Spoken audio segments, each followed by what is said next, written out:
Gracias a ustedes por estar acá y todos los que nos siguen desde afuera. La idea es, vamos a hacer una pequeña introducción sobre dónde se inserta todo este tema de las huellas y las mediciones ambientales en el sector agro. Lo puse agro porque no es solo agropecuario, es agroindustrial, abarca toda la cadena de los bioproductos que generamos.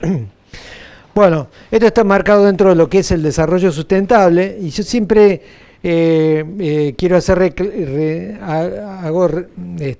hincapié en los distintos bloquecitos que están todos interactuando entre sí, ¿no? Ahí vemos cultivos, uso del suelo, políticas energéticas, políticas de otros productos, demanda y cambios en los patrones alimentarios, nuevas tecnologías. Bueno, todo esto está interactuando hoy en día en los mercados, tanto a nivel nacional como a nivel internacional. Y también lo ligo esto que está enmarcado, primero, con una problemática que enfrentan las ciudades, ¿no? Fundamentalmente con este crecimiento urbanístico acelerado y sostenido en los últimos 100 años, ¿no es cierto?, que genera una concentración impresionante de recursos en superficies muy pequeñas, relativamente muy pequeñas. Entonces está todo el tema de con todo eso qué hacemos, ¿no? Cómo los tratamos, dónde lo hacemos, dónde lo depositamos y, bueno, comenzar a desarrollar tecnologías de cómo puede volver todos esos insumos de donde vinieron, ¿no? Bueno, el tema de contaminación, el tema creciente de salud y calidad de vida, los costos energéticos, ¿no? Y el tema de emisiones a la atmósfera.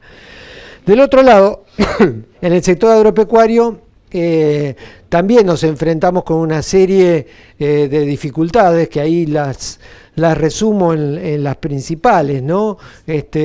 Un déficit energético, sobre todo concentrado en lo que son los momentos de pico de demanda, un déficit nutricional en suelos, el incremento o la variación en los ciclos hídricos, la creciente resistencia de malezas, márgenes agropecuarios también muy ajustados, ¿no? Caída de materia orgánica, el tema de efluentes y también, como en la parte que vimos en las ciudades, el tema de emisiones a la atmósfera.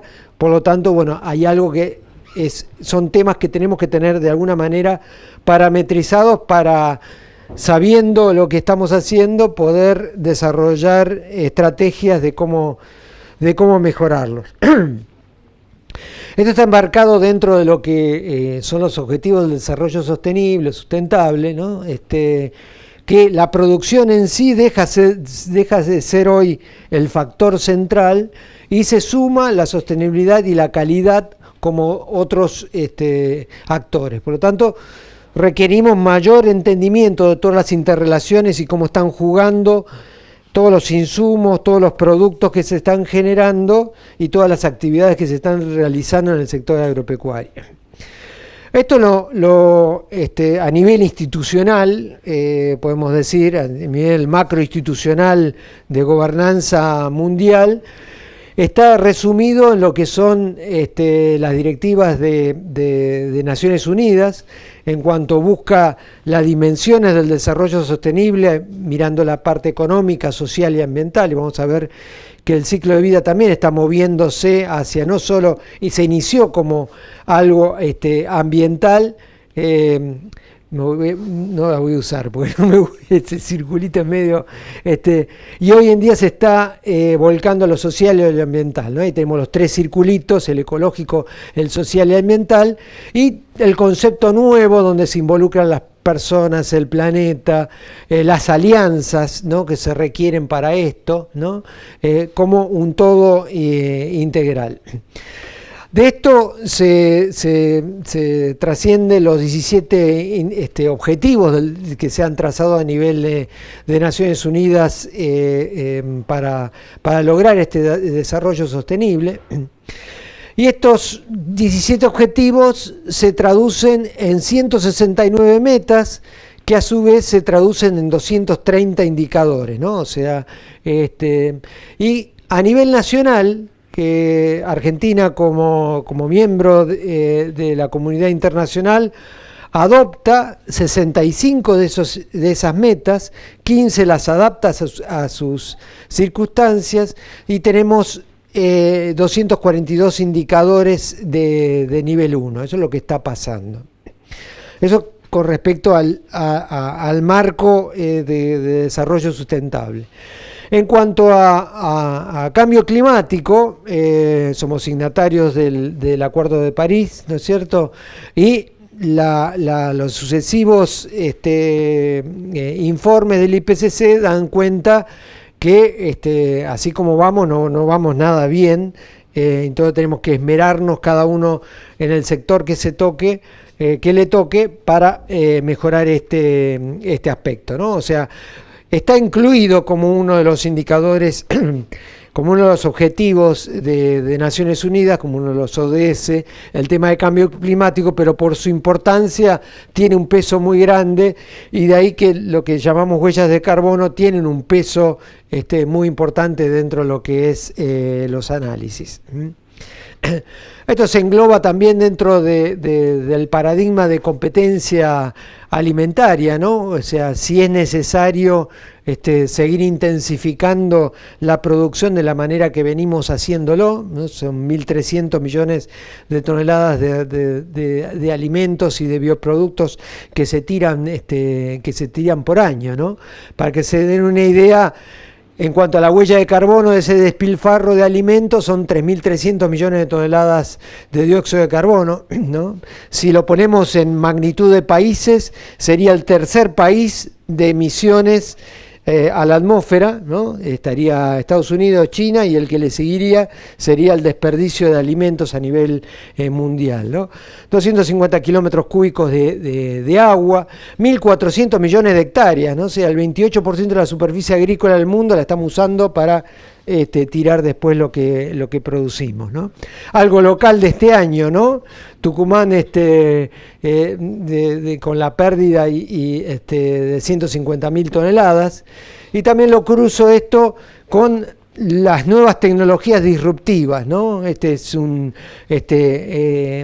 envoltorio que indica cuando un alimento pierde sus características y debe ser tirado o dirigido. Bueno, entonces siempre estas nuevas tecnologías disruptivas están en la línea de desarrollo y hay que tenerlas en cuenta también cuando analizamos cada uno de los sistemas. Este es un trabajo muy interesante, porque siempre hablamos de seguridad alimentaria, ¿no? Y uno para a alguien en la calle y le pregunta, bueno, ¿cómo se puede lograr la seguridad alimentaria? Lo primero que se le ocurre a alguien es, bueno, vamos a producir más alimentos. Y en realidad la seguridad alimentaria tiene una correlación de más del 90% con el ingreso per cápita o en el consumo de energía de las poblaciones.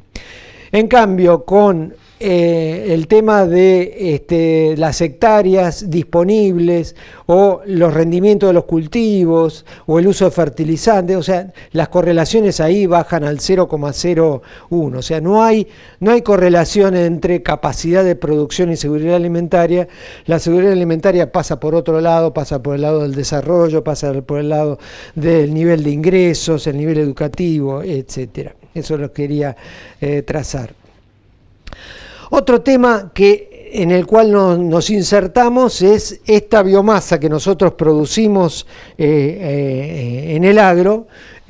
Ahí tenemos la pirámide de los destinos que puede tener, ¿no? Y para que sea sustentable, tanto de forma de negocio como de forma ambiental, tenemos que propender a un equilibrio entre productos que se ubiquen a distintos niveles de esa pirámide, ¿no? Porque a medida que subimos en la pirámide vamos incrementando valor, o sea, partimos de los $300 por tonelada, llegamos a los $20.000, $30.000 la tonelada, y los mercados cada vez son más chiquitos, ¿no?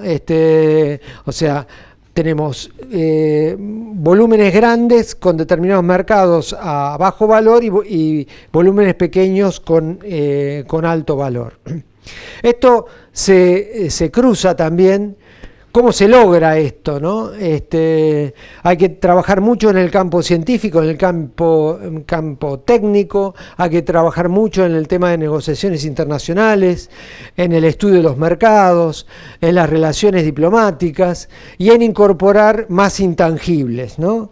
O sea, llamamos intangibles, o sea, no el producto en sí físico, sino todo lo que acompaña a ese producto, ¿no? Ahí está la curva de Stan Smith, ¿no?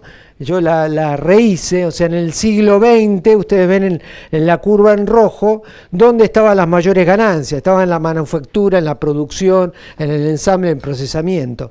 Hoy en día, en la curva azul, tenemos el mayor ingreso en la investigación y desarrollo y en el marketing, en la investigación, en los servicios y en los atributos de los productos, ¿eh?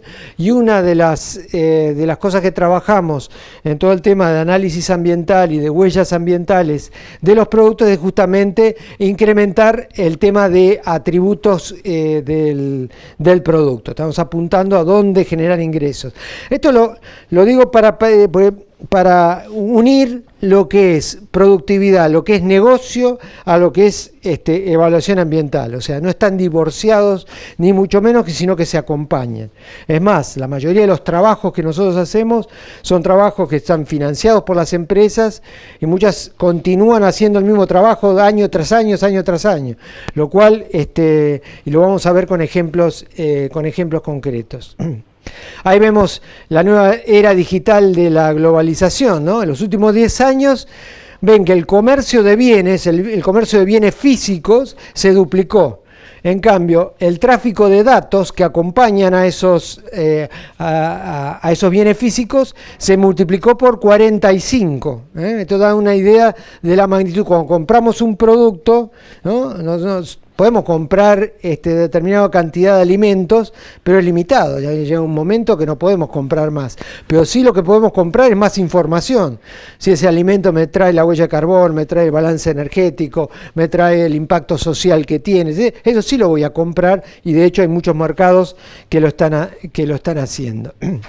Ahí está un poco la distribución en lo que contiene el valor agregado, y el valor agregado de servicios se aproxima al 40%, dentro de un bien, un biobien o un biomaterial que nosotros compramos. Del otro lado tenemos la pirámide invertida, ¿no? Cómo analizar dentro de los procesos cómo es el destino final en la cadena tanto la cadena de producción como en la cadena de transformación. Ahí tenemos, bueno, primero tenemos que buscar la prevención y reducción, después, si agotamos esto, ir a procesamiento y reutilización, a recuperación para minimizar el tema de disposición final. Y esto está cruzado con lo que se llaman las tecnologías de conversión o reconversión. Si uno analiza a nivel mundial en las cadenas de bioproductos, dónde se está invirtiendo más en estos momentos, en los principales países líderes de producción de biomasa, se está invirtiendo en tecnologías de conversión, o sea, de cómo eficientizar las cadenas y minimizar y entrar en la circularidad, que es una cosa que se dice muy alegremente, pero requiere enormes inversiones y enorme inversión de materia gris para lograrlo. Dentro de esto y dentro de esta producción de biomasa, podríamos imaginar qué tipo de agricultura, ¿no?, permite enfrentar estos desafíos que les vengo planteando en cuanto a la sustentabilidad social, ambiental y económica, ¿no? Y ahí está un poco la evolución de las tecnologías. Comenzamos con la agricultura 1.0, de autosuficiencia, de métodos manuales y mecánicos de control de plagas, ¿no? Algunos quieren volver a la agricultura 1.0. Y en muchos lados todas estas agriculturas conviven, no es que hay una predominando sobre otra. Tenemos la 2.0, donde irrumpe la mecanización, irrumpen los agroquímicos, los fertilizantes en forma extendida. La 3.0, donde se inserta todo lo que es la aplicación sitio-específica, comienza a haber mayor cuidado ambiental, y hoy estamos en pleno inicio de la agricultura inteligente, de la 4.0, donde hay unas definiciones muy amplias que abarcan la sustentabilidad económica, ambiental y calidad de vida, y estas definiciones están acompañadas por un batallón de disrupciones tecnológicas, ¿no? Les pongo algunos ejemplos, ¿no? Que se está acelerando y multiplicando la capacidad de producir, medir y almacenar información. Muchas de las cosas que necesitamos para hacer el análisis que nos toca hoy de ambiental y de huellas de productos requiere una enorme cantidad de información, ¿no? No son cuentas difíciles, pero sí son sumas y restas, multiplicaciones y divisiones, pero sí la cantidad de información es fenomenal. Bueno, y todo este aporte tecnológico nos está permitiendo hacer saltos cuantitativos impresionantes para entrar de lleno en esta agricultura 4.0. Ahí les pongo un ejemplo de este año, ¿no? Holanda sextuplica la producción hortícola a campo de España, sin energía fósil y sin agroquímicos, o sea, lograr sextuplicar la producción sin uso de agroquímicos y sin uso de energía. A eso vamos, a eso estamos yendo. Bueno, ¿cómo está Argentina en este contexto, no? Bueno, Argentina tiene una tendencia, una adopción muy rápida de tecnologías, ¿no? Ahí estamos viendo las curvas de adopción de siembra directa, las curvas de adopción de organismos genéticamente modificados, todo esto, bueno, la tendencia ahí entre rojo, amarillo y verde de el vuelco hacia productos cada vez más amigables con el medio ambiente respecto a lo que estudiábamos nosotros hace 30, 40 años, que eran todos productos de banda amarilla o de banda roja, ¿no es cierto? Esto lo podemos medir en cuanto a los círculos concéntricos de sustentabilidad ambiental, ¿no? Siendo rojo la zona de transgresión, amarillo y rojo la de riesgo ambiental y la verde la zona operativa o segura. Y ahí podemos ver Argentina en comparación con China, con otros países, ¿no? Y en muchos aspectos estamos relativamente mejor, y es otro aspecto que busco resaltar, ¿no? Cuando hacemos estos estudios y nos comparamos a nivel mundial con otras producciones que nos levantan el dedo con acusador respecto a nuestro sistema de producción, realmente estamos mucho mejor que ellos. Por lo tanto, podemos tener una acción proactiva en vez de defensiva respecto a todo lo que se está sucediendo en los mercados internacionales. Ahí estamos viendo el tema de pérdida de suelos. En cuanto a huellas con impacto significativo, ¿no? La huella hídrica de las exportaciones agropecuarias de Argentina es el 0,93% a nivel mundial, y la huella de carbono de las exportaciones agropecuarias es el 0,4043% de la producción mundial. O sea, esto también hay que tenerlo en cuenta, ¿no? Si bien tenemos problemas de deforestación, tenemos varios problemas de desbalance nutricional en suelos, etcétera, a nivel global, a nivel hemisférico, nuestra incidencia es muy, muy baja, y por lo tanto, bueno, está bien, vamos a hacer los deberes, pero tampoco pongamos en su justa medida nuestro peso a nivel mundial, ¿no? Bueno, esto está todo lo que son las TICs y cómo interviene esto en el acompañamiento de todos los productos que generamos. El estudio y transformación de biomasa requiere abordar no solo un aspecto, sino abordar toda la cadena de producción, transformación, y es lo que vamos a ver en la charla, ¿no? tener en cuenta la generación de materias primas, los procesos de conversión, los tipos de productos, los usuarios finales, cómo lo usan, ¿no? Los productos finales, los mercados de destino. Todo esto entra a jugar si uno quiere hacer un análisis completo de un determinado producto. ¿Cómo incorporarse a este mundo 4.0? Y acá quiero resaltar un poco el tema de toda la instalación en los medios y la percepción pública de los distintos productos. Los productos agropecuarios no están en su mejor momento respecto a esta instalación en la opinión pública. Lo que vemos por lo general es que hay un primer momento donde comienza a instalarse el tema con avales entre comillas científicos, ¿no? Las famosas fake news, etcétera. Esto sigue con levantamiento de determinadas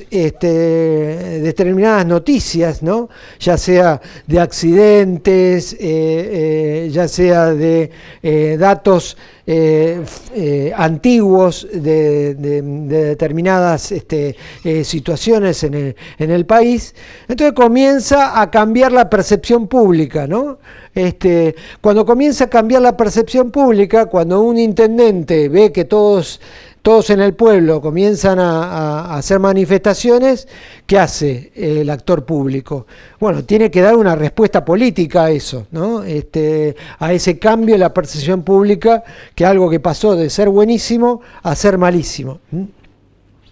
El siguiente eslabón es el requerimiento de los organismos de control y regulación. O sea, lo que hace el intendente, el gobernador, el presidente, acude al organismo técnico y ver, a ver, qué es lo que está pasando. Y esto termina en la búsqueda de respuesta científica en los organismos técnicos, universidades, organismos técnicos de investigación. Y lo que está pasando es este fenómeno de la liebre y la tortuga, ¿no? Por un lado las cosas van muy muy rápido y por otro lado se requiere mucho tiempo para tener, y sobre todo cuando hay impacto ambiental, impacto en la salud pública, etcétera, son trabajos que requieren de muchas repeticiones, de mucho tiempo, y estamos viendo esto, ¿no? Que por un lado atropellan con una medida nueva, bueno, vamos a prohibir tal producto en la ciudad, en la provincia, en el país o a nivel internacional, y mientras el sustento no es muy sólido. Esto lo podemos meter también dentro de el desarrollo de las neurociencias, ¿no? En las neurociencias sabemos que el ser humano, el 70% de sus acciones van por el lado emocional y no por el lado racional, ¿no? Tuvimos una evolución de miles y miles de años donde respondíamos evolutivamente las especies a lo emocional, y el tema de racional que gobierna la conducta es algo relativamente nuevo, ¿no? López Rossetti siempre dice, no importa lo que sucede, sino lo que yo creo que sucede, ¿no? Eso es muy importante. Cuando una sociedad cree que sucede algo, eso a nivel individual pesa mucho más de lo que yo le pueda demostrar que no está sucediendo, ¿no? Entonces hay distintos mecanismos, comienza a haber un filtraje, un pensamiento polarizado, es bueno o malo, una visión catastrófica, ¿no? Y una etiqueta globales, ¿no? Bueno, todo esto es lo que está sucediendo con los productos. Bueno, entrando en lo que es huellas ambientales, vamos a ir entrando en lo que es, llamamos el enfoque de ciclo de vida. El enfoque de ciclo de vida, están viendo ahí un círculo donde tenemos recursos naturales que estamos extrayendo, materias primas con las cuales manejamos, Después entra toda la parte tecnológica de diseño, de producción, de transporte, de packaging, de distribución, de uso, de reuso, de reciclaje de materiales y de vuelta al medio ambiente, ¿no? Entonces ahí tenemos distintos bloquecitos como es, bueno, el análisis de ciclo de vida, huella de carbono, huella de agua, diseño para la sustentabilidad, costo del ciclo de vida, o sea, entra la parte económica. ¿Se acuerdan cuando yo les mencionaba que estábamos moviéndonos también en ciclo de vida hacia la parte económica, hacia la parte social? Vamos a ver algo de etiquetados de distinto tipo. El análisis social del ciclo de vida, eso ni me voy a meter, porque es algo que está en pleno desarrollo en este momento.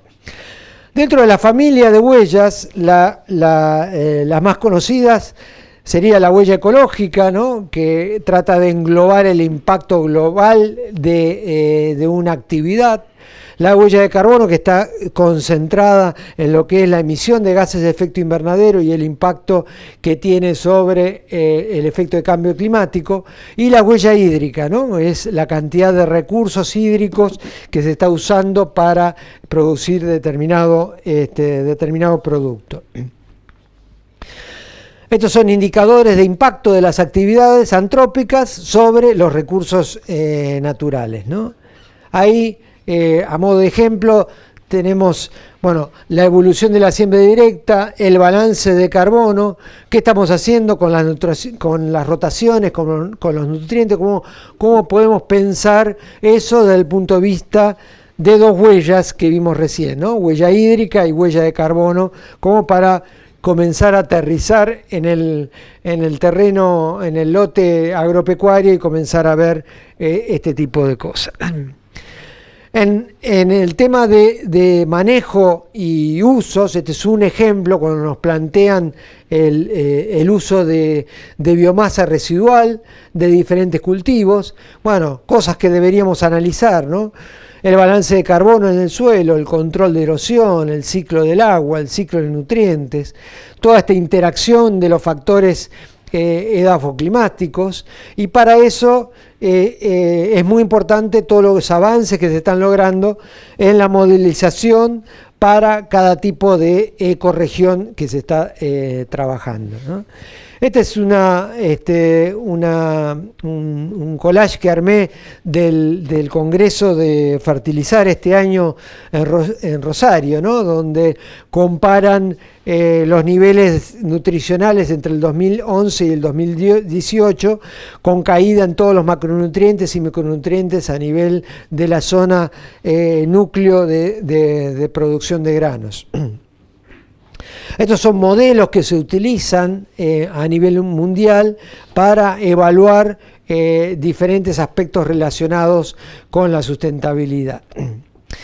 También tenemos otra faceta que está irrumpiendo, esto también es nuevo de hace 20 días, es un nuevo fondo de inversión a nivel mundial que lo que se plantea es remover 1 trillón de toneladas de dióxido de carbono de la atmósfera, como enterrándolas en el suelo, asociándose con productores agropecuarios que logren establecer determinada secuencia de cultivos y determinadas técnicas de cultivo que le permite incrementar los niveles de materia orgánica y por lo tanto usar el suelo agrícola como un servicio adicional. Entonces, acá están viendo que la huella pasa a tener otro significado, no es algo que tenemos que demostrar para ver si es bueno o mejor nuestro producto o cómo podemos mejorarlo, sino entra a jugar dentro de un factor económico de cómo se podría monetizar mi reserva de carbono en el suelo. Esto salió en el Washington Post hace un par de semanas. ¿Cómo ante todo esto se preparan los países, ¿no? Para afrontar nuevos desafíos? Algo le mencionaba, ¿no? Estos múltiples desafíos del uso de la biomasa en forma sustentable. Esto lo extraje de mi visita al DOE de Estados Unidos, es el Departamento de Energía de Estados Unidos, que tienen 5 núcleos que congregan a varias universidades e institutos de investigación trabajando en conversión de biomasa. y los dividen en grandes bloques, ¿no? El mejoramiento de la producción, que es el mejoramiento tradicional que todos conocemos, genético, de mejoramiento, etcétera. El tema de deconstrucción, o sea, cómo aprovecho esa biomasa, cómo hago la conversión y todos los elementos que cruzan, que es lo medioambiental y lo económico. Ahí uno se pellizca, ¿no? Cómo un departamento de energía se está metiendo en la genómica, ¿no? Para determinar la estructura biológica y las funciones a nivel celular, entender cómo eso interactúa a nivel de tejidos, seguir cómo esos tejidos interactúan a nivel individuos, cómo eso interviene a nivel de comunidad para llegar al ecosistema, ¿no? O sea, ahí se está apuntando. Y dentro de la forma de modelización que se está trabajando, ahí tienen objetivos de producción, objetivos de respuesta de los sistemas, integración, aplicación y la salida final del sistema. Ustedes ven la barrita amarilla, que está la modelización, los aspectos biofísicos y económicos, y el análisis de ciclo de vida como herramienta que me permite, en forma holística, en forma sistémica, hacer el abordaje de todo este complejo sistema. Así se está trabajando integralmente estos sistemas. Bueno, en Argentina, ¿qué estamos haciendo? Bueno, hace 10 años comenzamos nuestro primer estudio sobre la cadena de soja en Argentina, abarcando la fase agrícola, la fase industrial y la fase de transporte. Era muy rudimentario, cuando uno ve cómo hacíamos estos estudios, te da un poco de vergüenza. A lo largo de estos años nos hemos ido correlacionando con una serie de empresas. Estas son todo el conjunto de empresas con las cuales venimos trabajando. Nuestro grupo trabaja fundamentalmente en la cadena de maíz, en la cadena de soja, y incorporamos ahora toda la transformación de bioproductos a partir de la transformación por tecnología de biogás. ¿Qué enfoque le damos? Y ahora como van viendo, vamos aterrizando ya a casos concretos. La primera definición que nos tocó abordar era si íbamos a hacer un abordaje organizacional o por producto, ¿no? Uno puede analizar la organización en sí, puede analizar el campo Don Mario o la planta de molinos, o puede analizar el paquete de polenta o la tonelada de maíz puesta en el silo bolsa, ¿no? Esas son las dos grandes definiciones. O sea, el primero va a empresas, a administraciones, a territorios, la otra va a cuál es el impacto del producto. Y por supuesto, nos volcamos hacia productos.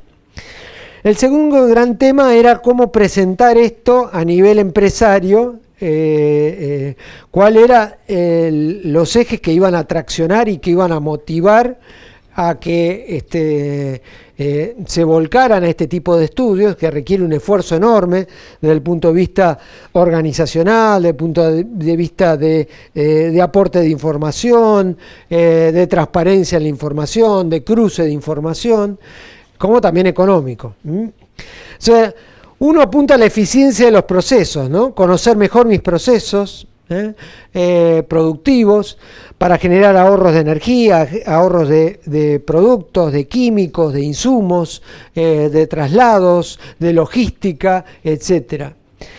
Eso cuanto al ingeniero de planta o al ingeniero agrónomo a cargo del establecimiento, ¿no? Como que estaría más orientado al primero.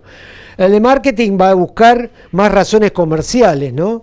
Ahí lo que apuntamos es anticipar potenciales medidas regulatorias, tanto de mercados internos como de mercados externos, superar ya barreras que están ya establecidas en mercados internacionales. El que picó en punta fue el mercado de los biocombustibles a nivel internacional, donde obligan a cumplir determinadas metas en cuanto a ahorros de emisiones.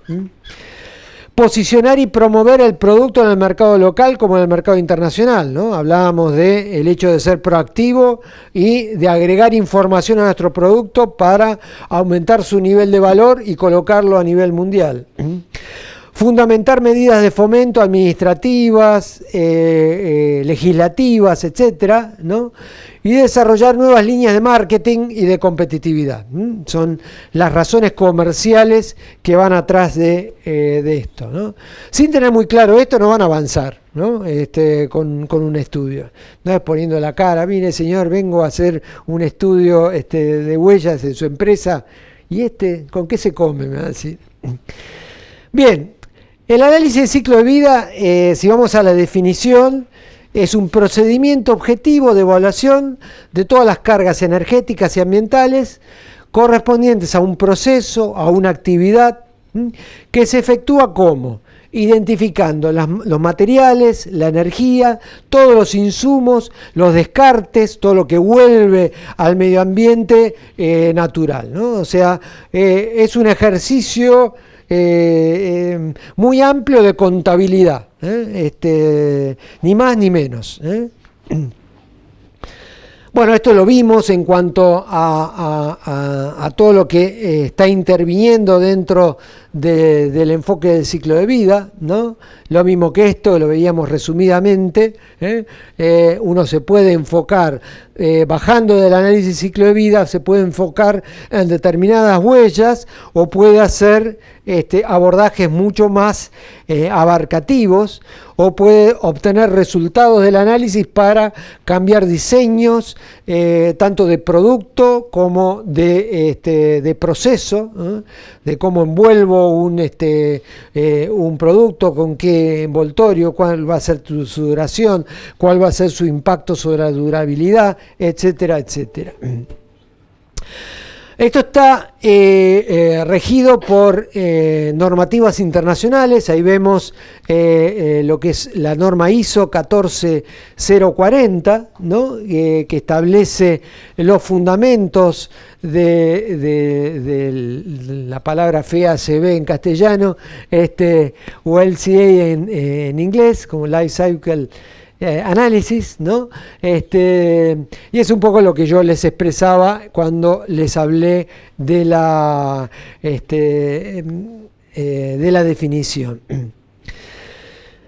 Esta evaluación que nos planteamos puede realizarse de acuerdo a cómo yo fijo los límites de mi sistema. Uno de los principales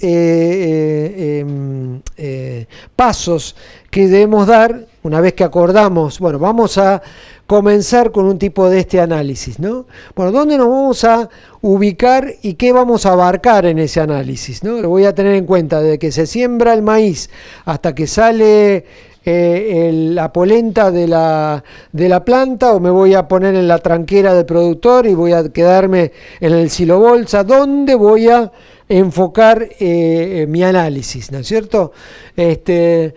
Bueno, el completo abarca todas las actividades, ¿no? La extracción, el tratamiento de la materia prima, la fabricación, el transporte, la distribución, el reciclado, la reutilización y el despacho final. O sea, abarca absolutamente todo, Pero hay margen para que uno pueda restringir, de acuerdo a los objetivos que se plantea, restringir el estudio.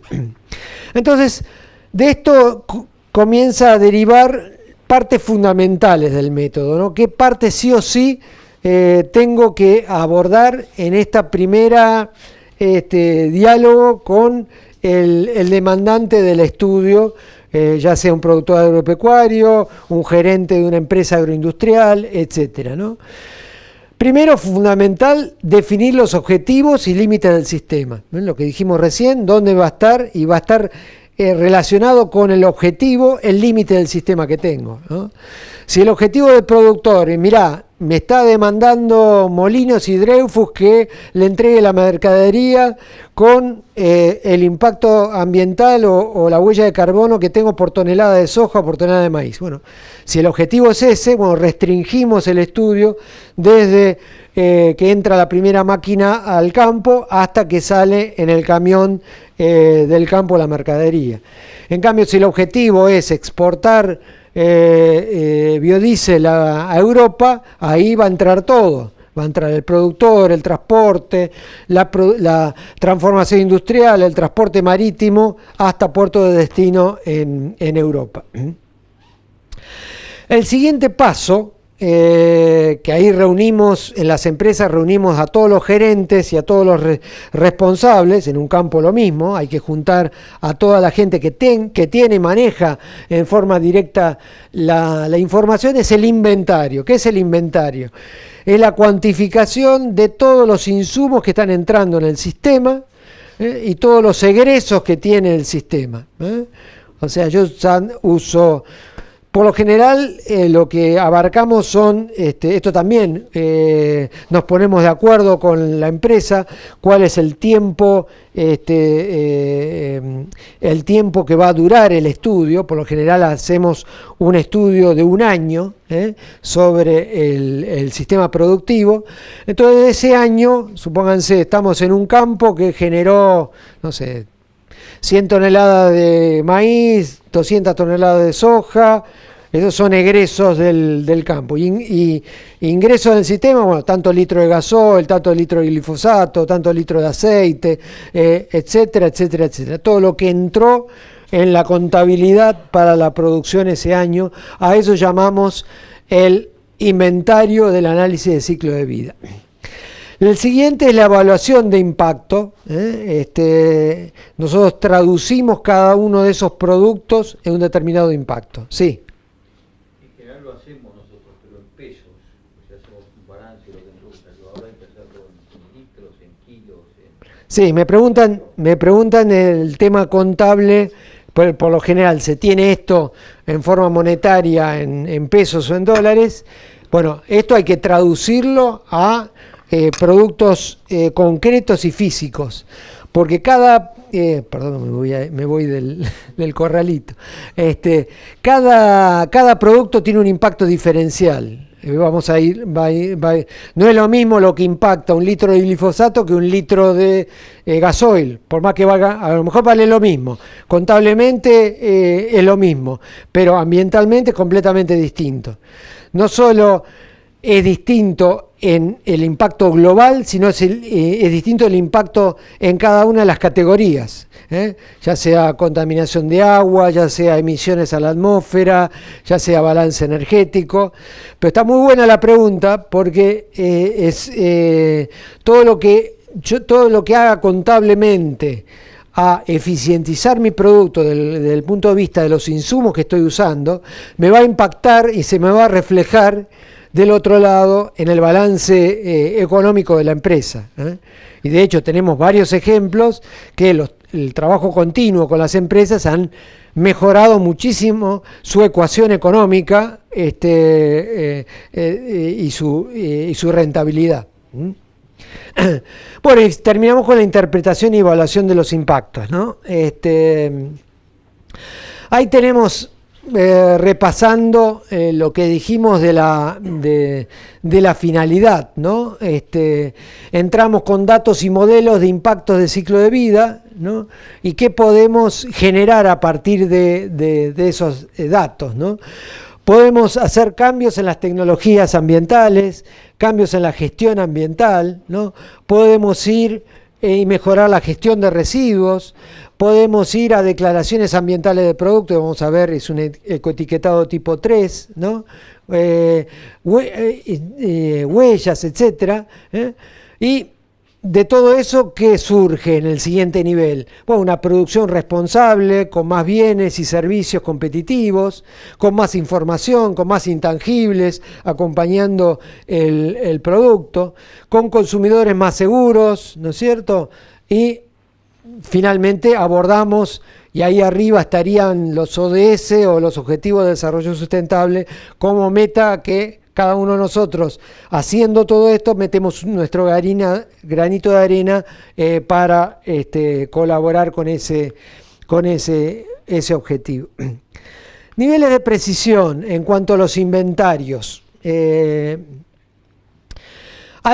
establecen 3 niveles de precisión. El nivel, vamos a empezar por el de más abajo, es el nivel 3, que es el más evolucionado, utiliza modelos de simulación calibrados a las condiciones locales. O sea, yo tengo dentro de mi campo, dentro de mi agroindustria, modelizado todos los procesos y sé perfectamente, puedo determinar perfectamente para cada tonelada de grano que produzco cuánto me está insumiendo de cada uno de los insumos, ¿no? Esto es bastante difícil hacerlo a nivel de campo, porque tenemos un montón de variables que no controlamos. Es bastante más fácil hacerlo a nivel de una agroindustria, ¿no? O de una industria cualquiera, ¿no? O sea, yo para hacer un auto necesito tantos kilos de acero, y bueno, y es una correlación directa. Puede haber evolución en el tiempo de acuerdo a cambio de materiales, pero no es que en un año voy a necesitar el doble de acero para hacer el mismo auto, cosa que sí nos sucede a nivel de campo, al revés, ¿no? Usamos el mismo insumo, nos vimos una seca, una piedra, y nos impactó fuertemente en el rendimiento final. El nivel 2 utiliza factores de emisión y datos nacionales o subnacionales, o sea, correlaciona estos insumos que estamos usando con factores de emisión nacionales. Y el nivel 1, cuando no hay datos nacionales, tenemos que caer en bases de datos internacionales que nos permiten estimar algo que no conozcamos. Supónganse, yo en el campo utilicé 1.300 litros de gasoil, ¿no? Y quiero saber cuál es el impacto en cuanto a emisiones que trae ese gasoil que yo consumí. Tanto la emisión en mi campo, cuando el tractor estuvo andando en el lote, como cuánto se emitió para que ese gasoil esté en mi campo, ¿eh? Bueno, si no hubiese un estudio nacional en cuanto a si YPF no me da el valor de emisión de cada litro de gasoil, yo tengo que recurrir a un valor global de emisiones. Estoy poniendo un solo ejemplo, ¿no es cierto?, de un solo factor, pero ¿se entiende? A nivel, por ejemplo, hoy en día, a nivel eléctrico, si yo estoy usando en mi tambo, estoy usando tantos kilowatt-hora por año, yo voy a la declaración anual de CAMESA y tengo el kilowatt eléctrico de la red interconectada nacional, cuál es su factor de emisión. Entonces puedo usar un nivel 2, que es en vez de usar un nivel 1. Bien. Otro tema, les dije que esto es un ejercicio contable, ¿no? Como es un ejercicio contable, ustedes saben que al contador yo le puedo pedir un balance para los accionistas o le puedo pedir un balance para la FIP, ¿no? Y no van a aparecer igual los dos balances, ¿no? Entonces hay un montón de artilugios desde el punto de vista contable que se pueden hacer y se pueden manejar. Y por eso todo este tema de la estandarización ISO a nivel internacional, más lo que deriva de esa estandarización, lo que busca es que nos pongamos de acuerdo y todos, por lo menos, estemos hablando el mismo idioma. Uno de los factores críticos es el tema de cómo apropio tanto las emisiones como el impacto ambiental entre la diversidad de productos que yo estoy generando. Supónganse una planta con un ejemplo que vamos a ver, una planta de etanol, ¿no? En la provincia de Córdoba. La planta de etanol no produce etanol nada más, produce destilados húmedos, produce destilados secos, depende de la tecnología, puede producir aceites, puede producir dióxido de carbono, pero yo el impacto que me trae el maíz del campo, ¿a quién se lo atribuyo? ¿Cómo lo divido entre esos productos que me estoy generando? Podría ser otra industria que produce polenta, fideos, no sé, y galletitas. O sea, ¿qué impacto de ese trigo se llevó la galletita, cuánto se llevó la polenta, cuánto se llevó el dulce. Bueno, hay tres formas de dividir aceptadas a nivel internacional.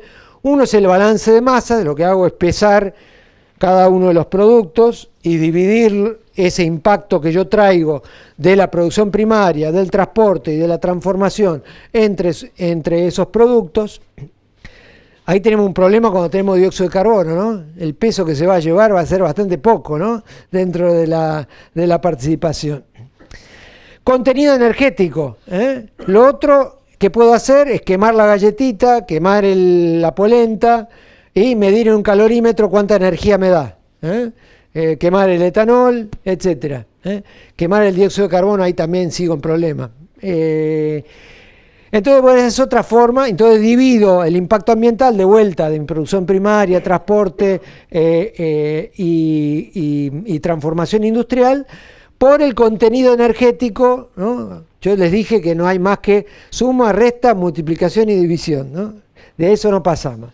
Y lo otro es el precio de mercado, o sea, multiplico el volumen que yo tengo de galletitas, de harina, etcétera, por el valor de mercado, y ese valor final es el que uso de divisor para dividir mi impacto ambiental entre los distintos productos. Hay normativas, cuando hay exigencias en mercados internacionales, les doy el ejemplo del anexo 5 de la directiva de la Unión Europea para biocombustibles, que me dice, ¿cómo tengo que asignar? Lo tengo que asignar por contenido energético, ¿eh? O sea, no me puedo escapar de eso. Aunque vamos a ver en los ejemplos que les voy a mostrar que nosotros hacemos las tres, hacemos por balance de masas, por contenido energético y por precio de mercado. Bueno, estas son las herramientas metodológicas, ¿no? De acuerdo al mercado o a la exigencia que yo tengo, bueno, tengo las normas ISO, las normas generales que me ampara a nivel internacional de normativa, pero después tengo directivas, metodologías, directivas del IPCC, etcétera, que me van encorsetando para llegar a un determinado valor, ¿no? Porque si estoy en la libertad absoluta, todos los que estamos presentes acá vamos a tener números distintos para un mismo producto, ¿eh? Si no nos ponemos de acuerdo. Entonces, volvemos al tema de las fases del estudio del análisis de ciclo de vida, repasando. Teníamos 1, definición de objetivos y alcance, objetivo del estudio, alcance del estudio, el destinatario final, el límite del sistema que hablamos, la unidad funcional.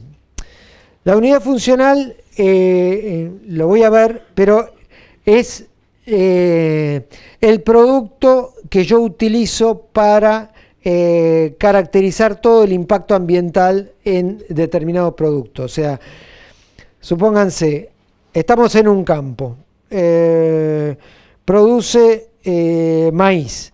La unidad funcional que yo defino para ese campo es 1 tonelada de maíz puesto en la tranquera, ¿eh? Entonces, volviendo a tu pregunta de la contabilidad, ahí tengo que volver a transformar todos esos valores anuales que tuve por unidad de producto. O sea, tengo que llegar a determinar cada tonelada de maíz que sale del campo, cuánto gasoil se llevó, cuánto glifosato se llevó, cuánto, etcétera, etcétera, energía eléctrica, etcétera, etcétera, etcétera, ¿eh? Eso va en la etapa 1. También está la categoría de impacto, ¿no? Si me voy a enfocar a huella de carbono, huella hídrica, voy a hacer un abordaje entero. El 2 es el inventario que vimos, ¿no? Lo primero que tengo que hacer es un diagrama de procesos. Lo primero que hacemos cuando nos sentamos, tanto con el productor agropecuario como con la industria, bueno, hagamos un bosquejo acá y veamos con flechas y cajoncitos qué es lo que entra para no olvidarnos de nada.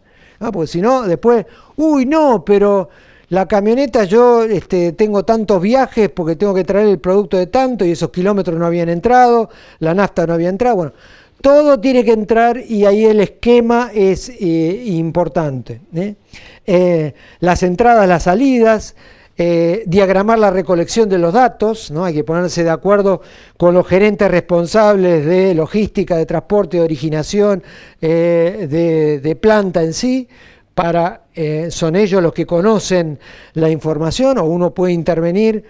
En muchas empresas tenemos acceso al sistema informatizado, donde está todo el sistema, pero muchas veces hay que reprogramar el sistema para que poder sacar esa información, y el modelado, ¿no? De todo esto.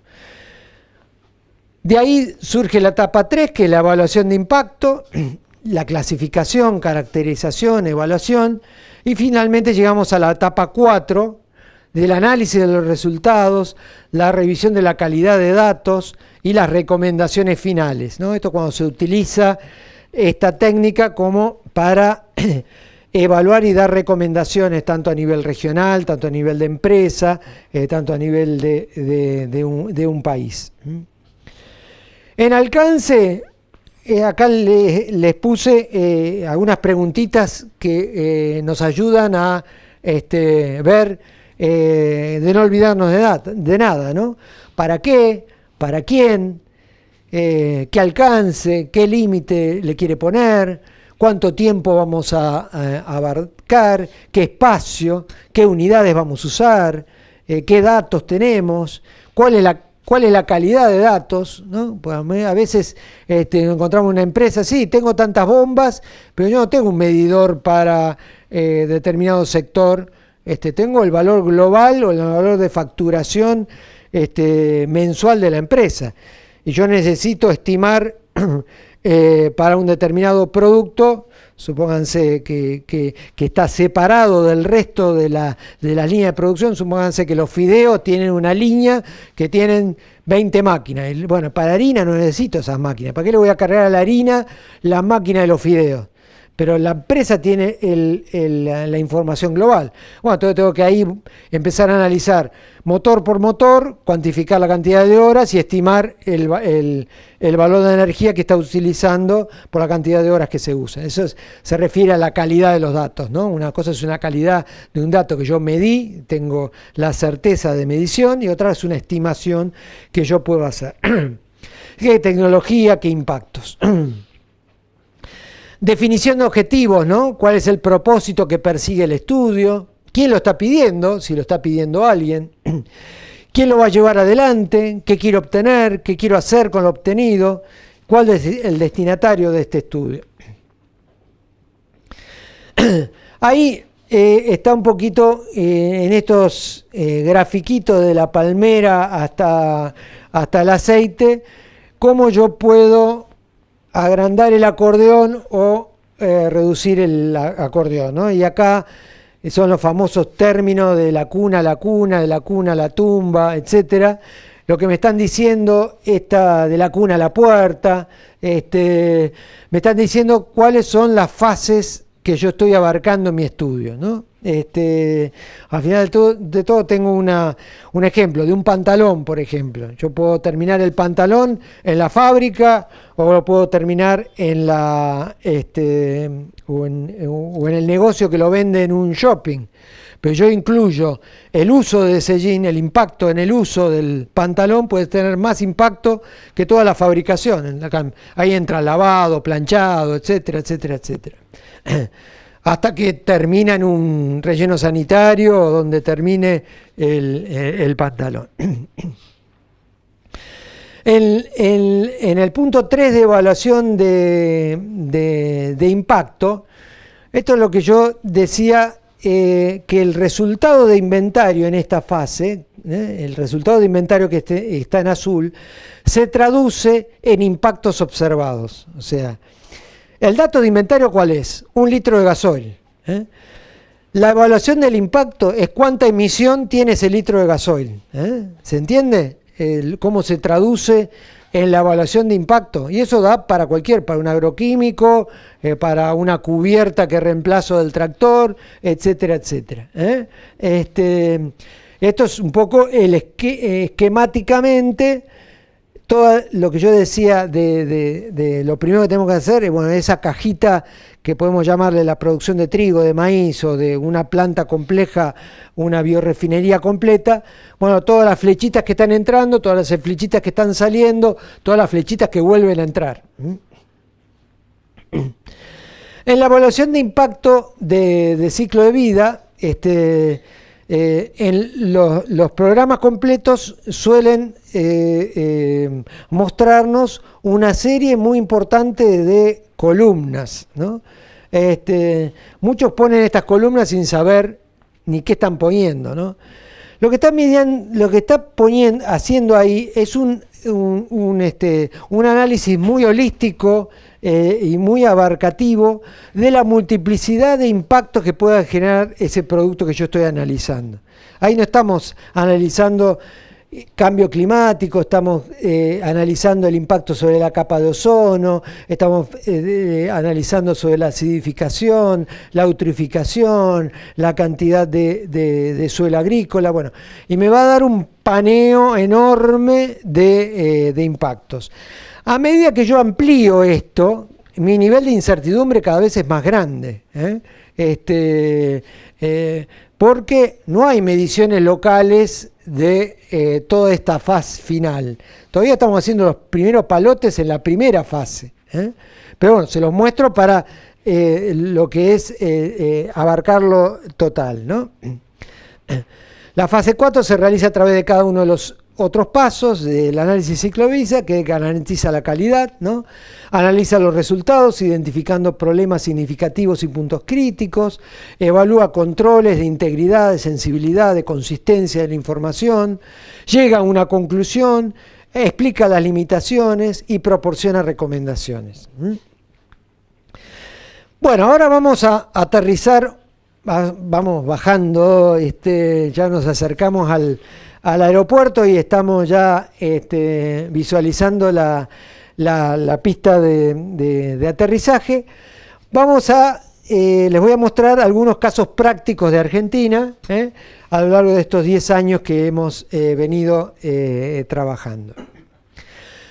Primero, y fundamental, uno puede hacer, de acuerdo a todas estas definiciones que venimos explicando, puede recurrir a hacer su propio calculador, hacer su propio desarrollo, su propio ejercicio contable, ¿no es cierto?, su propio libro de contador, o puede recurrir a paquetes, paquetes informáticos, tanto de acceso libre, como el OpenLCA, como de acceso pago y bien pago, como es el caso del CIMAPRO. Otro libre es el GRID, que está limitado a lo que es huella de carbono. En nuestro caso, evolutivamente, comenzamos con el desarrollo de calculadores propios y seguimos en esa línea de desarrollo de calculadores propios y comenzamos a incursionar en paquetes informáticos como es el CIMAPRO, que incursionan y nos da una posibilidad mayor en incursionar en la etapa 3 y 4, en la etapa final de multiplicidad de impacto, pero tiene por el otro lado un nivel de incertidumbre enorme, ¿no es cierto? Y un nivel de control, uno tiene un nivel de control de la información mucho menor en un paquete informático que comienza a tomar de bases internacionales un montón de cosas para hacer cálculos que uno pierde. Entonces, por ejemplo, estábamos analizando la huella de maíz. Apareció en la base de Inconvent maíz argentino. ¡Oh! Ya está calculado el maíz argentino. Bueno, entramos a los suizos, en eso son muy prolijitos y tienen un libro de petete gordo así, donde te explican de pe a pa cómo desarrollaron cómo fue desarrollado ese número. Oh, sorpresa, el maíz argentino se araba con reja y vertedera, se fertilizaba con guano de gallina, o sea, no tenía absolutamente nada que ver, ¿no? Cuando hacemos el reclamo, ellos son operadores de información, no son generadores de información, ¿no? Si bien tiene revisores externos, también me agarré a las patadas con los revisores. Estas cosas suceden y suceden muy a menudo, y hay que tener mucho cuidado porque una empresa internacional que tome maíz argentino en Europa, en Estados Unidos, en China, en donde sea, va a tomar un dato de la base sin fijarse. Una consultora cobra por hora, no es el INTA que se mete a investigar. Una consultora cobra por hora de consultoría y hay que ahorrar tiempo. O sea, por eso es importante generar datos. ¿Cuál fue la contestación de Ecoinvent? Bueno, generen sus propios datos, públiquenlo y nosotros lo publicamos. O sea, todo lo que hay de falencia de información argentina, porque no laburamos, punto. Y no es solo agarrar y hacer un cálculo, hay que hacerlo, hay que validarlo, hay que publicarlo internacionalmente y después hay que subirlo y proponerlo a nivel internacional. Bien, entonces nuestros calculadores se basan en planillas Excel, ¿no? Tienen alrededor de entre 30 y 40 páginas interrelacionadas estos calculadores, porque están las bases de información contenidas de los factores que están relacionados con cada uno de los insumos, forman parte de la base, ¿no? Contiene toda la totalidad de la información de referencia, las planillas de ingreso, las planillas de sensibilidad, las planillas de egreso, ¿no? Y análisis para el mercado externo y nacional. Lo primero que nos abocamos fue al tema de huella de carbono. Huella de carbono ya muy encorsetada porque el anexo 5 de la directiva de la Unión Europea nos da ya la fórmula y qué tenemos que tener en cuenta para hacer el análisis, tanto en el sector industrial, en el sector agrícola, en el sector transporte, ¿no? Les leo algunas, ¿no es cierto? Tanto algunas que tienen signo positivo como algunas que tienen signo negativo, ¿no? O sea, tenemos emisiones procedentes del combustible cuando se utiliza como positivo, pero negativo podría ser la reducción de emisiones procedentes de la acumulación de carbono en suelo mediante una mejora en la gestión agrícola. Si yo tengo un campo con un historial de análisis de 15, 20 años y me está demostrando que a lo largo de los años está acumulando carbono en suelo, está aumentando el nivel de materia orgánica, yo puedo meter en el balance esa captura de carbono en forma negativa y mejorar el factor de emisión del maíz que está saliendo de ese campo. Y así podríamos seguir.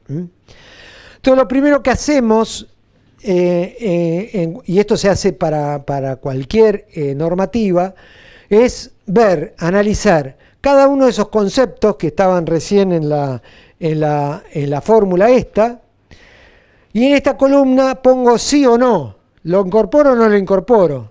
Si no lo incorporo, el por qué no lo incorporo, ¿no? Por ejemplo, el que nombrábamos recién de carbono en suelo, asumimos que no, se considera que no hay cambios de gestión ni mejora de stocks en carbono. Por suerte, el estudio de este año que se presentó en Fertilizar de toda la cuenca pampeana, si bien hay caída en macro y micronutrientes, no hay diferencias significativas en los niveles de tenores de materia orgánica y por lo tanto nos podemos apoyar en ese estudio que tiene como 5.000 análisis, etcétera, de toda la cuenca. Criterio de sustentabilidad, ¿no? Ahora ya enfocamos y nos concentramos en un solo factor, que es el factor de emisión. ¿Qué me está pidiendo la normativa? Las normativas son dinámicas, como están viendo acá.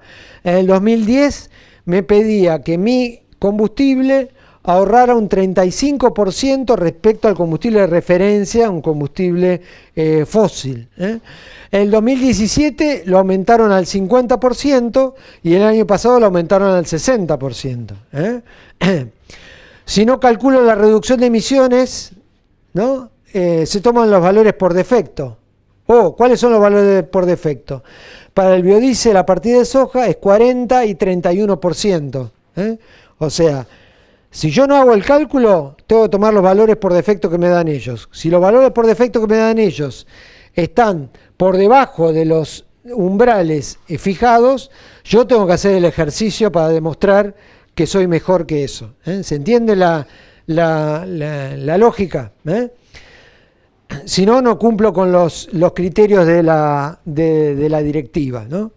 Aparte de eso, me piden, con fecha de corte del 1 de enero del 2008, que mi producción no provenga de tierras con alto valor de biodiversidad, bosques primarios, zonas designadas con fines de protección a la naturaleza, pastizales con alta biodiversidad, que no hayan en tierras sin contenido muy alto de carbono, como humedales, como zonas arboladas continuas.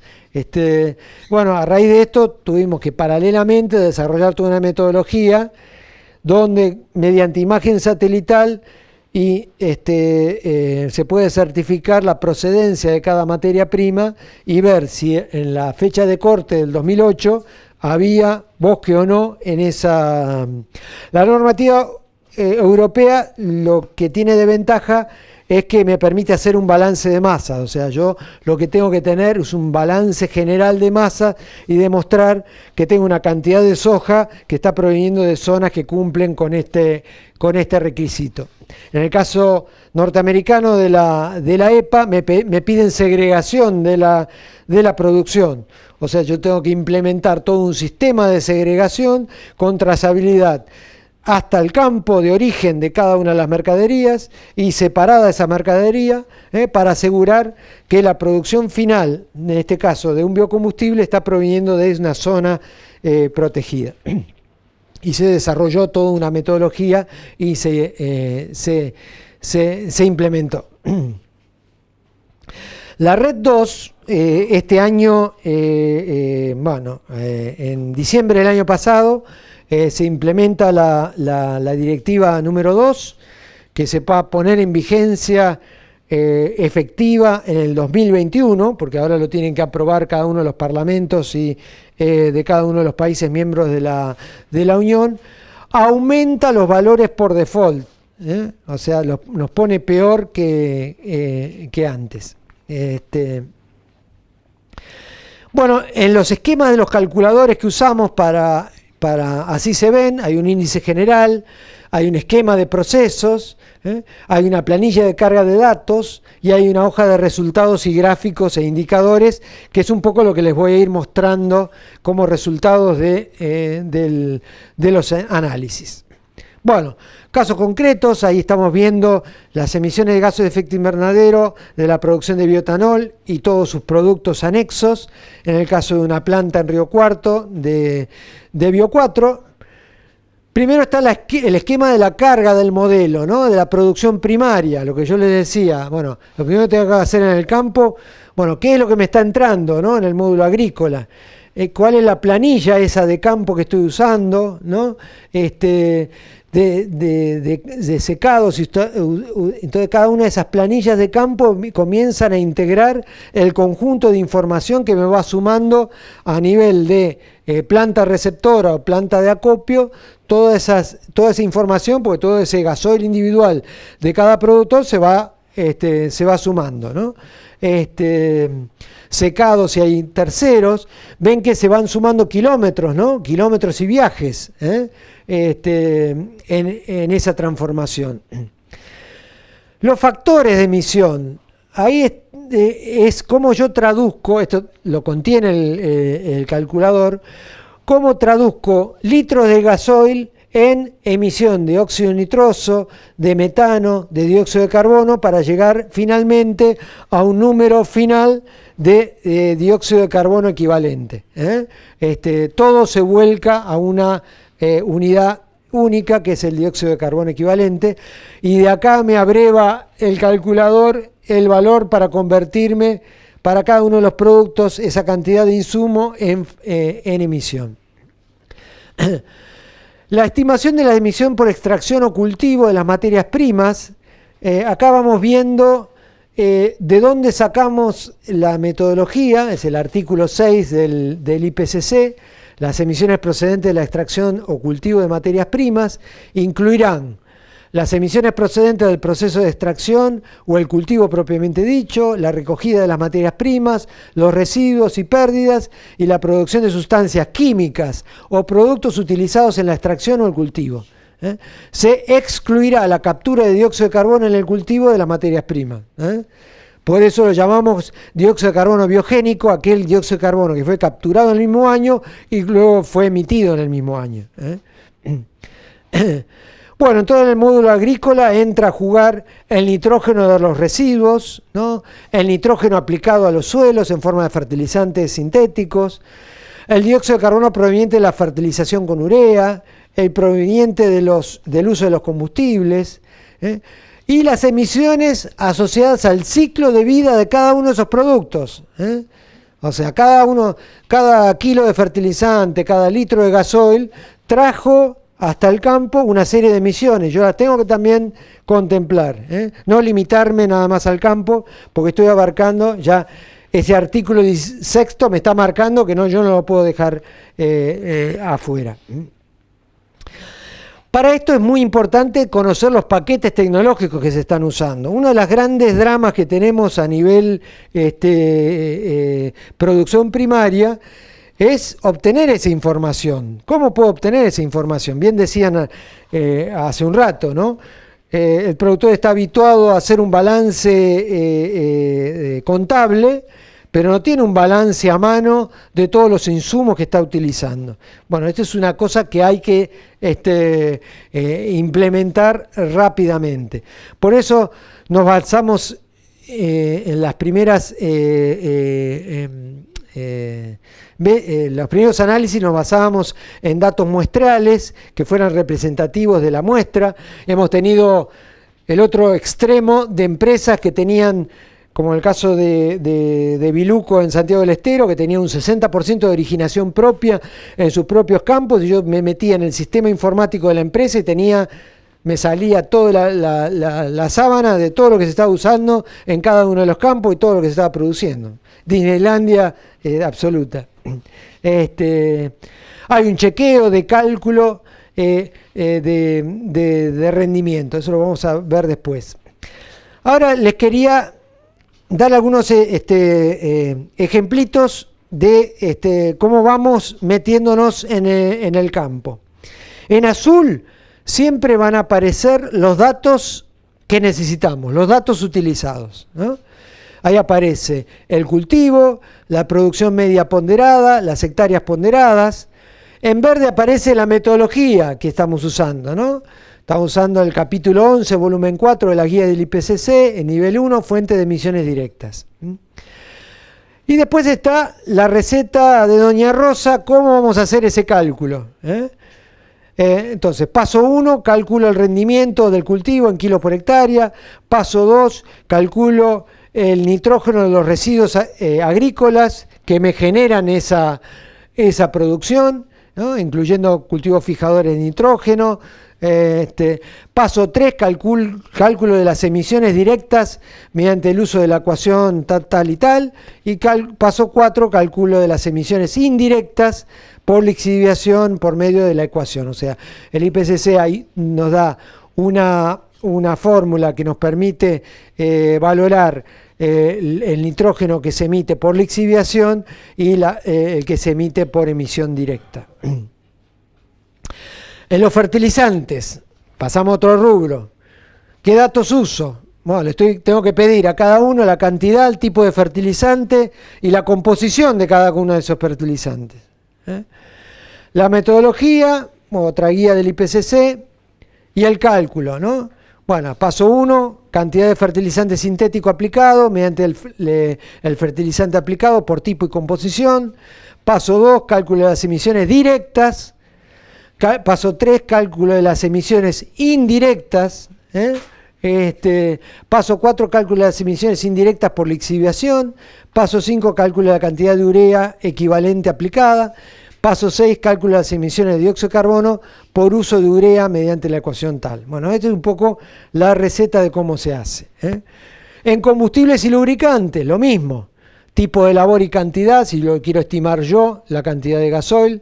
sería ideal tener el balance de la cantidad neta de gasoil utilizado en el sistema productivo, y ahí, de vuelta, no quiero aburrir con las marchas de los cálculos, pero siempre es el mismo tipo de procedimiento aplicado a cada uno de los elementos.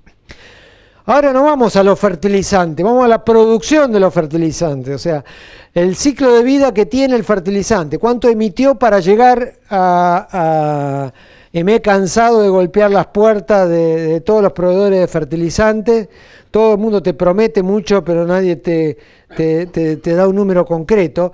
Por lo tanto, ahí le estoy mostrando un dato global para urea, para DAC, para Solmix, etcétera, etcétera, donde me dice la composición y los kilos de dióxido de carbono equivalente que emiten en su producción. Esto es un dato a nivel global mundial, no es un dato argentino. Por eso es bueno que todos comenzamos a hacer fuerza para que las empresas nacionales, como el caso de YPF, Profértil, desarrolle sus propios cálculos, ¿no? Y podamos usar los propios, no los ajenos. En la producción de agroquímicos, lo mismo, ¿no? Ahí usamos un valor genérico global de producción de agroquímicos, ¿no? Para dióxido de carbono.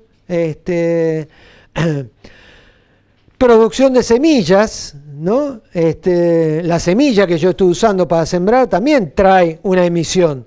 No vino del maná del cielo y bajó la semilla, sino trae toda una historia detrás. La producción de los combustibles y los lubricantes, ¿no? También acá, este año, y ahí aparece Leo Iannuzzi en el casco rojo, que es yo le dirigí la tesis y a través de su tesis llegamos a determinar el primer valor de gasoil en Argentina, de emisiones de gasoil en Argentina. Si no, vamos también a valores internacionales de emisión de cuánto se emite. Y esto se imaginarán que es cambiante. No es lo mismo el gasoil proveniente de un shale oil, de una recuperación secundaria, que un pocito en Arabia que hago el pocito y sale para arriba el petróleo, ¿no es cierto? Nada que ver uno con otro. Bueno, con eso, en el ejemplo que le estoy brindando, terminaríamos el bloque de la producción primaria en el campo. Ahora esa producción viaja, y ahora tenemos que armar el mismo esquemita que armamos para el campo, pero para idearnos cómo se traslada esa producción, que puede ser multimodal, puede ser unimodal, puede ser solo por camión, puede ser barcaza, camión y tren, etcétera, etcétera. Tengo que calcular el tonelaje que se transportó, los kilómetros que se transportaron en cada tipo de medio de transporte. Por los factores de emisión, se imaginarán, no tiene nada que ver la emisión por tonelada transportada en una barcaza en el río que en un camión de Moyano por la ruta. Ahí tienen la marcha del cálculo, ¿no es cierto? Ahí usamos viajes y kilómetros por viaje, ¿no? Ahí usamos toda la declaración de las cartas de porte y todo el sistema informático. Eso ayuda mucho, que Argentina lo tiene bastante organizado y transparentado el tema de transporte, por lo menos de las empresas grandes con las cuales trabajamos. Y ahí ven el consumo específico, el factor de emisión y finalmente la emisión de dióxido de carbono por kilómetro que estamos utilizando. En todo usamos el transporte de vuelta en vacío, o sea, porque me van a decir, no, pero el camión vuelve, ¿por qué le vas a cargar? Bueno, se toma por defecto el transporte de vuelta en vacío. Terminamos con el tema de transporte y logística. Y nos tenemos que meter en la planta de transformación, en la biorefinería, donde ahí volvemos de vuelta a identificar los distintos procesos, a identificar los insumos que están entrando en cada uno de estos procesos, los efluentes y las emisiones que están entrando, la cuantificación de cada uno de ellos. Esto es lindo para verlo, y esto es lo que es en una planilla real, ¿no? Hay infinidad de insumos, procesos que se cruzan, etcétera, etcétera, etcétera. En transformación tenemos las emisiones procedentes de la transformación propiamente dicha, los residuos y las pérdidas, la producción de todas las sustancias que yo estoy usando también, lo que traen en su ciclo de vida, y los efluentes. En energía uso el consumo, el tipo de energético y la apropiación por sector. O sea, ahí no lo hicimos de entrada, fuimos avanzando de manera de poder identificar dentro de una empresa si había línea, como yo les daba el ejemplo de la línea de fideos, que podíamos separarla de la otra, entonces dividíamos la energía entre los distintos procesos para afinar el lápiz y no cargarle emisiones a un producto que no le correspondía. Los contenidos energéticos es otra tabla importante. ¿Se acuerdan el tema de que yo podía dividir por precio de mercado, por volumen, por peso másico o volumen, o por contenido energético? Bueno, yo necesito que mi calculador tenga la tabla de dónde abreviarse de cuánta energía tiene la galletita, la harina o lo que produzca, ¿eh? Y esto es un poco la tabla que les estoy poniendo ahí, que forma parte de estas 36 páginas del calculador. Ahí ven un ejemplo en distintos colores, donde en una empresa comenzamos a dividir asignación de energía entre recepción, molienda y destilación, entre secado, que solamente lo usan los destilados secos de maíz, y por lo tanto no hay por qué cargarle al etanol el secado del DDGS, y se mejoran el tema de los cálculos. El transporte de insumos, ¿no? Está toda la logística de transporte de insumos, aparte de la materia prima que estamos usando, cantidad, aforo de camión, distancia, etcétera, etcétera, etcétera. Efluentes líquidos, ¿no? Si la planta tiene efluentes, o sea, hemos encontrado plantas, por ejemplo, que son efluentes cero, donde ahí está la producción de aguas residuales, el tipo de proceso, si es aeróbico, si es anaeróbico, tienen diferentes factores de emisión, ahí tienen siempre en verde de dónde estamos sacando las cosas, y la marcha de cálculo, que en este caso es el cálculo del volumen de agua residual en función de la producción, la estimación del total de materia degradable y el cálculo de emisiones por efluentes líquidos que se cargan a las emisiones. Esta, Jonathan, estás ahí para el estrellato. Las distintas mejoras que fuimos incorporando a los cálculos, ¿no? Uno no hace lo perfecto de entrada, sino va aprendiendo. Entonces, lo que les mencionaba, la asignación de las cargas energéticas de cada producto, la incorporación de nuevos productos, se comienzan a generar nuevos productos y tenemos nuevos desafíos de cómo dividir, y vamos a ver un ejemplo de esto. La incorporación de aportes energéticos propios. Acabamos de terminar un estudio donde se integra una planta de etanol a una planta de biogás y se autogeneran la propia energía. Entonces, todo un nuevo recálculo. El estudio de la variabilidad del rendimiento. Acuérdense lo que les decía, en una industria uso la misma cantidad de acero para una determinada cantidad de auto o de lo que yo produzca. En el campo esto va variando año a año. O sea, yo mi impacto ambiental lo puedo dividir por una cosechón enorme, puedo dividirlo por una cosecha malísima. Y mi impacto ambiental por unidad funcional cambia sustancialmente de año a año. Entonces hemos también trabajado sobre ese tema. Los paquetes tecnológicos en las cuencas específicas, el análisis de sensibilidad al rinde y análisis pluriimpacto CIMAPRO, que acá está Jonathan que maneja el CIMAPRO y que se está rompiendo los cocos con todo lo que tiene de complejo ese programa y todas las variables que entran a jugar. Este ya lo habíamos visto. Acá les traigo comparativo entre metodologías de apropiación. Ven como ahí tenemos la emisión en función de la masa, en función del precio o en función de la energía. O sea, los 3 criterios de asignación. Y ven que las columnas rojas son menores que las columnas azules, ¿no? Esto es gramos de dióxido de carbono por cada megajoule de etanol que está saliendo de la planta. Ustedes ven que en todos los casos, cualquier sea el criterio de asignación, al dividir y asignar correctamente la energía en los distintos productos, mejora el resultado final. El otro es el tema de la incorporación de un producto adicional. Normalmente en una planta de fermentación, ¿qué pasa con el dióxido de carbono? Se va a la atmósfera. ¿Lo sumo a ese dióxido de carbono en mis emisiones? Pregunta examen. ¿Eh? No se suma. ¿Por qué no se suma? Porque es dióxido de carbono biogénico. ¿Se acuerdan que no me entraba en el valor negativo cuando estaba en la planta?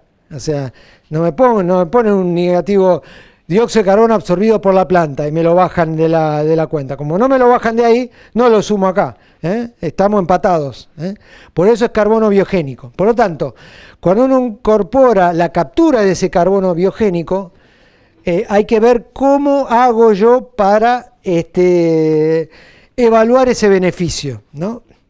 La norma ISO me indica que puedo expandir el sistema. ¿A qué se llama expandir el sistema? Ir hacia el destino final que tiene el dióxido de carbono y qué impacto final tiene ese dióxido de carbono.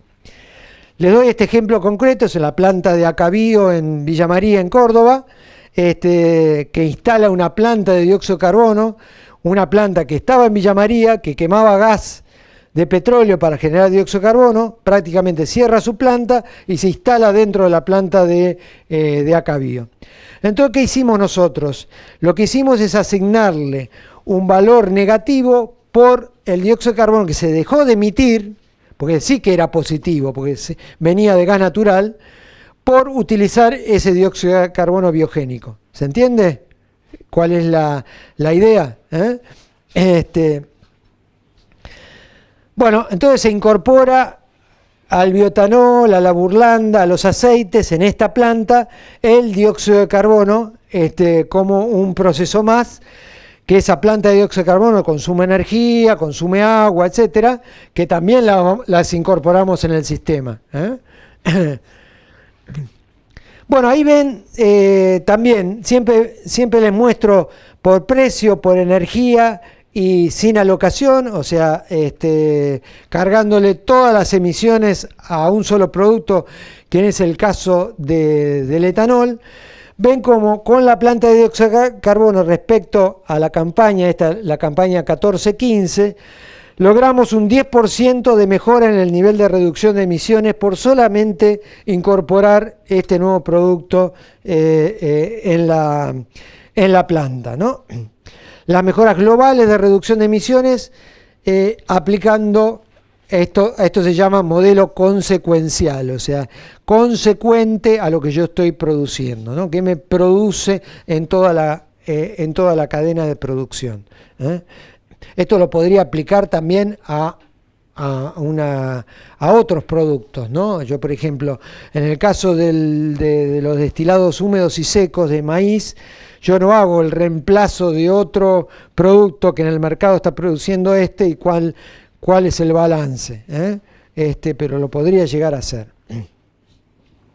Ahí ven cómo entra el valor negativo, son 13.600 toneladas por año de dióxido de carbono que me entra en el balance en forma negativa dentro del balance general de Acabío en su balance.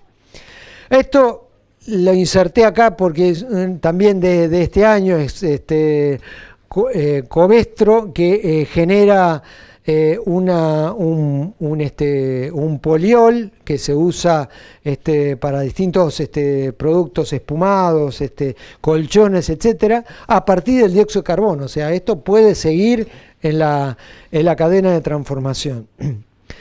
Bueno, acá les muestro cómo se distribuyen las emisiones para el caso del maíz. Ustedes ven que hay un gran componente de emisiones producto de los residuos de cosecha agrícolas. Hay otro gran componente en rojo que proviene de la fertilización, y que le tenemos que sumar la emisión de la producción de los agroquímicos y la producción de los fertilizantes, ¿no? Son 28 más 13 más 14. En general los combustibles en sí tienen un peso relativamente más bajo.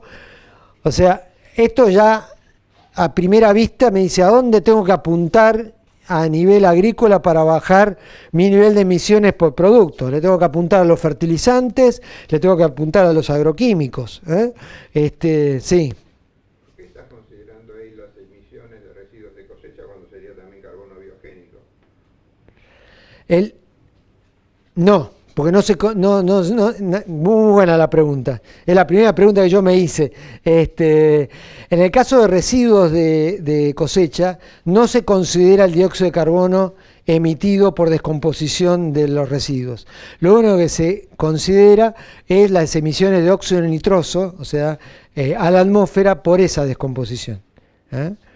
Esa es la... Y eso está fijado en la normativa del IPCC. Bien, en la parte de la planta en sí, ahí vemos,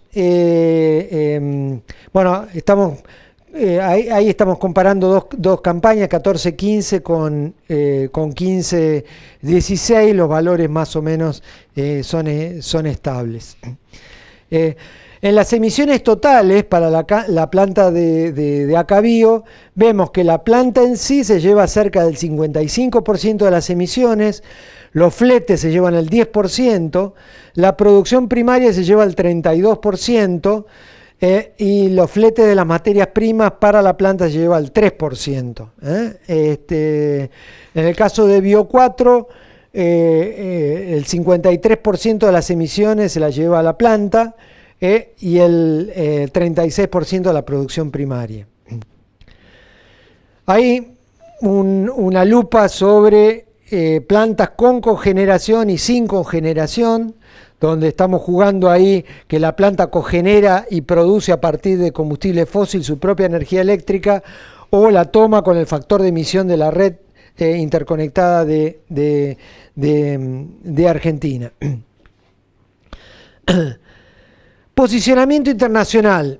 Ahí lo que tratamos de buscar es cuál es el nivel de reducción de emisiones de nuestros productos por el criterio de energía, que ustedes ven que ahí está en el 69%, o sea, estamos por arriba del 60% de lo que especifica la Unión Europea. Como les decía, dentro del análisis de superficie y variabilidad agrícola, lo que detectamos como factores clave que pesan muy fuerte y nos hacen variar en forma significativa los resultados son el rendimiento y el paquete tecnológico empleado, ¿no? Y el clima es un factor muy importante, ¿no? Ahí estamos viendo, comenzamos a analizar las cuencas de abastecimiento de cada planta con un sistema de información geográfico, de dónde estaba proveniendo cada grano de maíz o cada grano de soja, y cuáles eran las características de producción de cada zona en cuanto a su variabilidad de rendimientos y cuanto a su variabilidad climática, de manera de afectar cada grano de dónde estaba proviniendo cada uno de esos granos, ¿no? Ahí estamos viendo dos cuencas de abastecimiento de dos plantas de maíz, ¿no? A esto le superponemos lo que son el tema de la precipitación media anual, lo que es la variabilidad interanual hídrica y de rendimiento, para tener una idea de la sensibilidad del rendimiento de cada una de las cuencas. Y en esto, como industria, yo podría, con esta información, comenzar a manejar mi cuenca de abastecimiento para optimizar y traer grano de donde sea el mayor el rendimiento y tenga menor variabilidad interanual. El otro tema que incorporamos el año pasado es la evaluación que hace la Bolsa de Cereales de Buenos Aires. Tiene dividido el país por zonas homogéneas, por 8 cultivos, y determina mediante encuestas y con muchos cruces de informaciones, muy sólida la información. Entonces comenzamos a afectar la procedencia del grano de cada una de estas regiones por los paquetes tecnológicos y o sea, en vez de ir a un productor y ver cuánto usó, usar homogéneamente y contrarrestar contra los valores. En lo que les muestro es cómo afectaría, para este caso puntual, vamos a energía nada más, estamos comparando una reducción de emisiones del 71% y con una baja del 50% en la cuenca de abastecimiento de esa planta, me bajaría el nivel de reducciones de emisión a un 62%. O dicho de otra manera, tendría un 10% de aumento en el nivel por unidad de producto, para que se den una idea de la magnitud de impacto que tiene el rendimiento sobre los resultados obtenidos, ¿no? Esto es un análisis de sensibilidad sobre la peor situación histórica de la cuenca de abastecimiento por rinde referencial local e internacional. Ahí lo que también trabajamos es dos alternativas con insumos fijos y con insumos variables, porque hoy en día ya el productor tiene información de cómo viene el año, si viene un niño o niña débil, fuerte, y no va a ser la locura de aplicar 200 kilos de nitrógeno por hectárea si viene un año malísimo.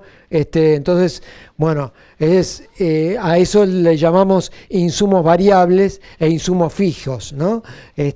Por eso el de insumos fijos tiene la columna más alta, porque es el de mayor emisión, porque le estoy metiendo todo y me estoy castigando por el tema de rendimientos.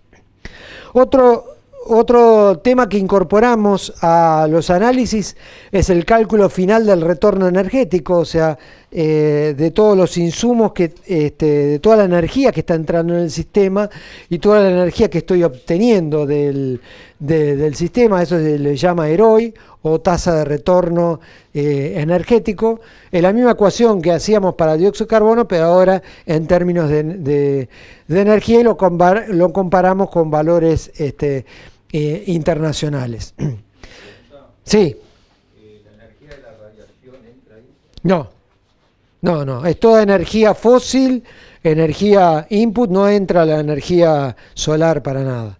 No, la energía solar está ahí, pongamos maíz, soja o no pongamos nada, la energía solar no es la que es lo que llamamos cuando hacíamos el análisis de costo, un costo indirecto. Haga o no haga la actividad, está ahí, por eso no se toma en cuenta en ningún balance. Esto es un estudio que hicimos el año pasado sobre toda la producción de soja argentina, utilizando por un lado los valores de rendimiento del INDEC y los paquetes tecnológicos del sistema RETA de la Bolsa de Cereales, y llegamos a un valor nacional de emisiones por producto de toda la producción, un estudio de 5 años. Ahora estamos volviendo a hacer este estudio, pero la Unión Europea nos permite determinar valores de campo por unidad económicamente homogénea. Y hemos determinado las provincias como unidad económicamente homogénea. Entonces vamos a sacar valores de caracterización de soja argentina por cada una de estas. Estamos en pleno desarrollo de este trabajo ahora. Para que se den una idea, ¿se acuerdan de que yo les decía que si uno no tiene valores propios, tiene que tomar el valor default, ¿no? Ese valor default total se compone de un valor default industria, un valor default transporte y un valor default agrícola. Hasta el año pasado, las empresas exportadoras de biodiesel estaban tomando valor propio planta, valor propio transporte y valor default de la Unión Europea.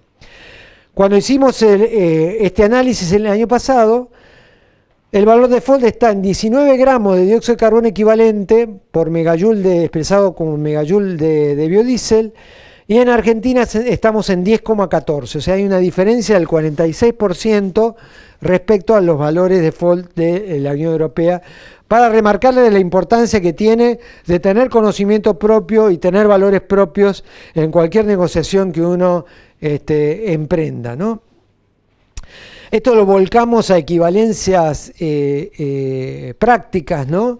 Lo que venimos exportando de biodiesel equivale a lo que emiten por año 4 millones de autos españoles, ¿no? O la producción total de biodiesel del 2008 ahorró el equivalente a lo que emiten 5 millones de argentinos en todo un año, en todas sus actividades, ¿no? Bueno, ahora otros ejemplos de otro grupo del INTA de Manfredi, liderado por Rodolfo Bongiovanni, que trabajaron otro tipo de productos, como es la manteca de maní, y determinaron a nivel de ese producto el valor con valorización y sin valorización de coproductos. Esto se refiere a que se use la cáscara de maní para hacer cogeneración o no se usa, ¿no? Y está un valor 1, ¿no? Este es el rating de carbon footprint de productos, y estaríamos con un producto de muy bajo impacto ambiental de exportación a nivel internacional, ¿eh? Ahí están viendo toda la cadena de productos que se analizaron: pasta, crocante, frito, tostado, y los componentes, ¿no? Que tienen envases, en consumo energético, y en azul lo propiamente dicho que trae el maní. O sea, este sería un producto 1C, porque tiene una huella de carbono de 1 kilo de dióxido de carbono por kilo de producto equivalente. Otro trabajo que hicieron también en conjunto con el INTI fue evaluar un gin elaborado con algodón de Argentina. Ustedes ven que la producción agrícola se lleva 0,34 de los 4,4 kilos. El pantalón en sí se lleva 1,09, el hilo 0,72 y la tela 2. Eso está sin incorporar el uso del pantalón como otro ejemplo nacional. Trabajaron sobre carne en el tema de cerdo. Los números de la Unión Europea están entre 2,2 y 3,7. Para este sistema productivo en Argentina obtuvieron 2,95 kilos de dióxido de carbono equivalente, para que ustedes vean que hay grupos trabajando en distintos productos, hay grupos trabajando en vino, en caña de azúcar, en distintos productos a lo largo y lo ancho del país. ¿Hacia dónde queremos ir, ¿no? Con todo esto? Les dije que hay contaduría inventiva o creativa, y para alejarnos de eso, la idea es ir a un sistema como las declaraciones ambientales de producto, que están regidas por la norma ISO que rige el etiquetado tipo 3, que es la 14025, que es un documento donde me dice de dónde a dónde mido, con qué criterio de alocación, de manera que podamos comparar cosas iguales, ¿no? ¿Cómo seguimos, no? Propuestas que marcan el camino. A nivel de Mercosur está la plataforma Biofuturo, como un grupo ad hoc sobre biocombustibles. Está la propuesta de Brasil, con la propuesta esta RenovaBio, que van a competir los productos entre sí por la emisión de carbono que tenga cada uno, lo cual es muy interesante y va a atraccionar todo este tipo de estudios, ¿no?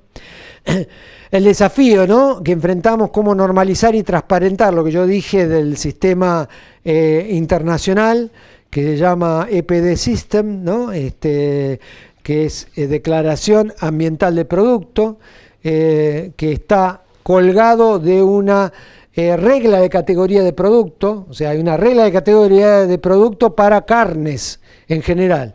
Y yo puedo hacer una declaración ambiental de producto de carne porcina.